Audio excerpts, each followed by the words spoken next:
En la Argentina es de resguardo. Está contemplado en la Ley de Derechos de Autor, la 11723, en la que específicamente dice que quien haya recibido de los autores o de sus derechohabientes de un programa de computación una licencia para usarlo, podría reproducir una única copia de salvaguarda de los originales del mismo. Es decir, ustedes compran un software y deberían poder hacer una copia para, bueno, justamente para cuidado, es decir, si te produce algún problema con el original, vos tengas la posibilidad de tener una copia tuya. Ahora bien, por supuesto, esa copia tiene que tener determinadas características, tiene que estar identificada, tiene que decir quién es quien hizo la copia, en qué fecha, y no puede ser usada para ningún otro fin que no sea reemplazar a la original en caso de que el original tenga algún problema. Pero más allá de estas características que impone para que uno haga una copia, es importante marcar de que es posible hacer una copia, que la ley habilita que uno haga una copia, no con fines comerciales, no para ponerlo en otras máquinas, a lo mejor que podría estar vedado por los titulares de los derechos, sino simplemente para evitar de que una copia que yo tengo, que el original que yo tengo,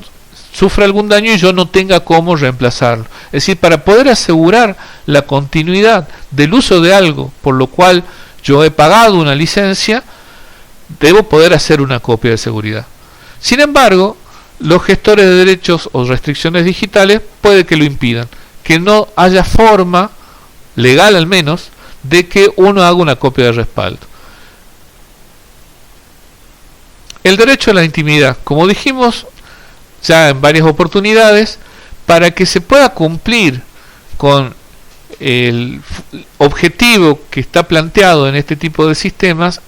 es necesario que tenga una vigilancia sobre lo que hacemos, sobre qué leemos, para saber si tenemos los derechos o no, y qué derechos tiene aquella cosa sobre que estamos leyendo, qué vemos, qué escuchamos, cuándo, con qué frecuencia. Todo eso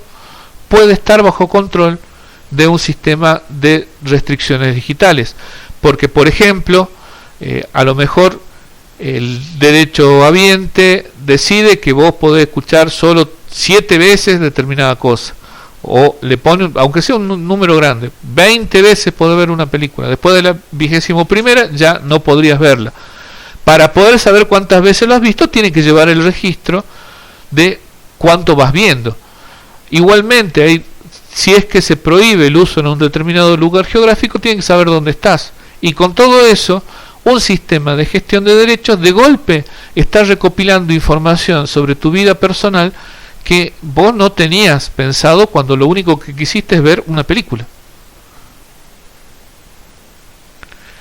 Por otro lado, también choca con la libertad de expresión, porque al hecho de decidir solo este sistema si se puede ver o no se puede ver algo, y qué parte se puede ver o cuánto se puede ver, es posible que impida que uno haga una cita de un texto, de un video, y por lo tanto es estar en contra de aquello que hablamos antes del uso justo. Es decir, a lo mejor uno está tratando de mostrarle a alumnos, o está haciendo una recopilación para hacer un determinado estudio y necesita citar textualmente algo, o sea, tal cual es.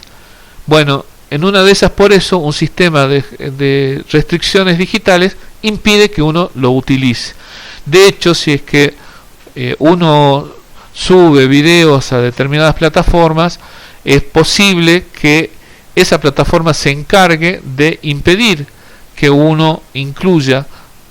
determinados tramos de algo que ese sistema considera que uno no tiene los derechos. Eso también es un obstáculo a la labor periodística, porque un periodista puede necesitar de imágenes para poder hablar o poder contar una realidad relacionada con ellas. La experimentación, los DRM también permite que se establezcan condenas para quienes están salteando protecciones, aunque sea con fines de investigación. Es decir, si una persona se dedica a ser un experto en seguridad, podría, como parte de sus tareas, analizar los mecanismos que tiene un sistema de restricción de derechos, un sistema de restricción digital, y para ver qué debilidades tiene. Bueno, si aunque lo haga con los más puros fines de investigación, incluso hasta para ayudar a quienes están proveyendo ese tipo de sistemas, puede llegar a ser considerado ilegal, y aunque no esté violando los derechos de autor de nadie. Es decir, si solamente analiza o estudia las características de un DRM, ya podría estar infringiendo una ley y por lo tanto ser pasible de condenas penales. Otro aspecto que podría quedar eliminado por las DRM es el dominio público, porque toda la legislación, y esto incluso a partir de los pactos internacionales que todo el mundo cumple, es que pasado un cierto tiempo una obra pasa a ser del dominio público. Ese periodo puede variar según las características de la obra, según el país, etcétera, pero pasado algún tiempo una obra pasa a ser de dominio público. Ahora bien, los gestores de derechos digitales no tienen previsto una caducidad, así que a lo mejor pasa ese tiempo, pero ellos siguen ejerciendo la potestad de impedir que determinadas personas hagan determinados usos. Es decir, para las DRM podrían no pasar al dominio público, aunque todas las leyes del mundo sí consideren que está en esa condición.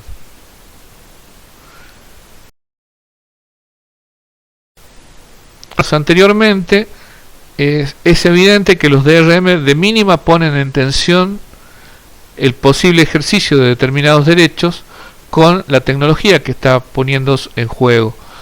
Es posible que estos sistemas le den a las corporaciones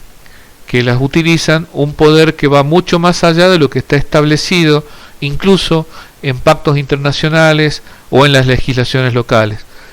Acá hay un resumen de algunos derechos que están amenazados por estos sistemas de DRM. El derecho a leer y el libre acceso a la cultura, porque hay alguien que va a monitorear lo que uno lee, que va a saber qué escucha, qué se expresa, etcétera, e incluso hasta puede impedir que lo hagamos. Digo, este tipo de cosas podrían llegar a ser muy graves si en contextos en los que hay, por ejemplo, represión a la lectura de determinadas obras. No es algo tan extraño. Hay muchos países en los que se establecen condenas para leer determinadas cosas, o de última, de mínima, puede ser de que sea mal visto socialmente que alguien lea determinada cosa, o en determinados círculos. Digamos, si es que la lectura de clásicos marxistas es mal vista en determinadas universidades y los sistemas de DRM saben que determinada persona, un aspirante a docente en una institución de ese tipo, tiene esas lecturas, a lo mejor podría operar como una forma de impedir el acceso a un lugar dentro de esa universidad, y en ese caso está violando claramente el derecho a la privacidad y el derecho a la libertad de opinión.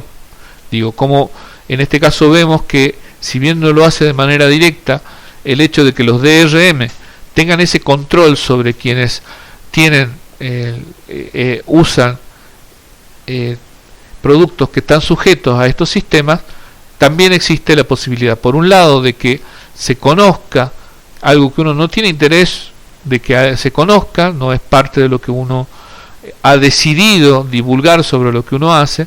y por otro lado el hecho de que incluso el propio sistema puede impedir de que uno continúe haciendo uso de un libro, por ejemplo.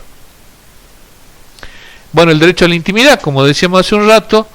estos sistemas necesitan vigilarnos para poder cumplir con sus funciones, así que siempre saben qué es lo que estamos leyendo,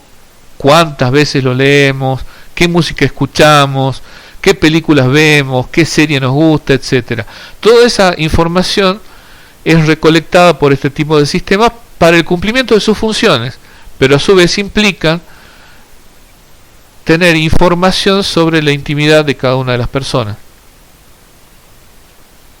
Como vimos también, los DRM podrían impedir de que uno ejerza el derecho, establecido hasta en la ley, de realizar copias por alguna causa. Existen muchas razones por las que podría ser válido. y justo y reconocido por distintas legislaciones que uno haga copia de algo. Sin embargo, un DRM podría impedirlo, no importa cuál sea la causa por la cual uno desea hacer esa copia. Bueno, obviamente uno no podría hacer obras derivadas de otras obras si esas iniciales están controladas por un DRM, porque el hecho de utilizarlas va a ser impedido por el propio sistema. Bueno, el derecho a la crítica y al comentario público. Digo, si alguien quiere hacer un análisis de una película, un libro o hasta incluso de una publicación científica y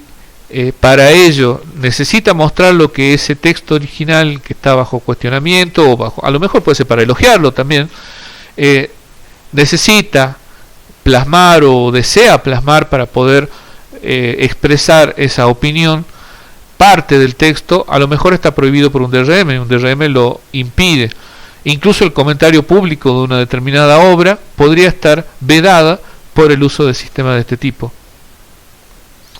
Bueno, el derecho al uso justo directamente, por más que esté en la legislación norteamericana y haya en algunos aspectos definiciones similares en otras legislaciones del mundo, incluso en la nuestra, el DRM no le importa. Directamente va a hacer el ejercicio por sobre lo que diga la ley o sobre la interpretación que se puede hacer de la ley, directamente va a ejercer un poder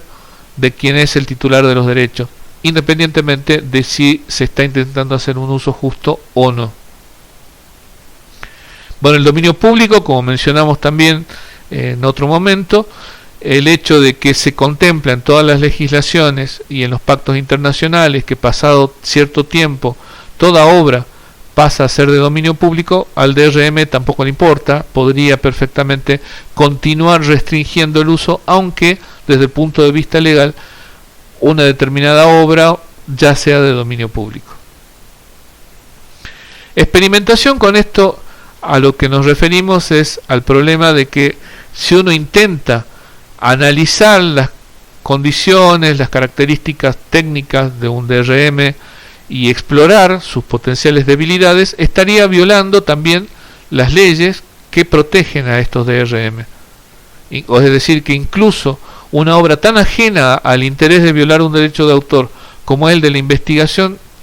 incluso en el plano de seguridad, puede llegar a ser algo que los DRM impidan. Este conjunto de aspectos está tomado de un artículo llamado Tecnologías de restricción, los sistemas DRM, de Beatriz Busaniche, quien a su vez los toma de la Free Software Foundation de Latinoamérica. La GPL versión 3 tiene determinadas cláusulas que van a chocar con los DRM. Quizás sea un poco simplista decir que prohíbe los DRM, pero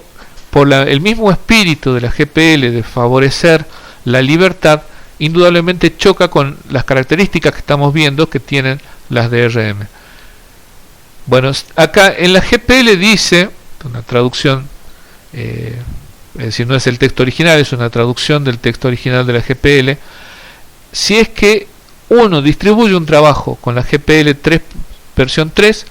renuncia a cualquier poder legal para prohibir la elusión de medidas tecnológicas. Es decir, cuando uno distribuye algo con GPL, no solo está dando la libertad, sino también está renunciando a prohibir que se trate de eludir las medidas tecnológicas de protección o de evitar, puestas para evitar copias o restringir el uso de cualquier manera. Es decir, cuando uno publica algo con GPL, de hecho está ahí descartando ciertos usos que hemos visto que se pueden dar en las DRM. Por cierto, no es para cualquier caso, sino para que se usen los derechos que están contemplados en la propia licencia. Además, renuncia a cualquier intención de limitar el funcionamiento o hacer modificaciones en el trabajo para cumplir con los derechos que tiene el usuario. Es decir, el derecho habiente. Quien distribuye bajo una licencia GPL3 está renunciando a limitar funciones para tratar de hacer cumplir con sus propios derechos. Y dentro de eso es importante que se renuncie a prohibir la elusión de medidas tecnológicas. Esto en cierto sentido, más incluso que ir en choque con las DRM, va con lo que le da el paraguas legal, que ha sido aquella ley de los Estados Unidos que permite condenar a quien intenta eludir las medidas tecnológicas que restringen el uso. Acá hay un resumen de la bibliografía usada acá.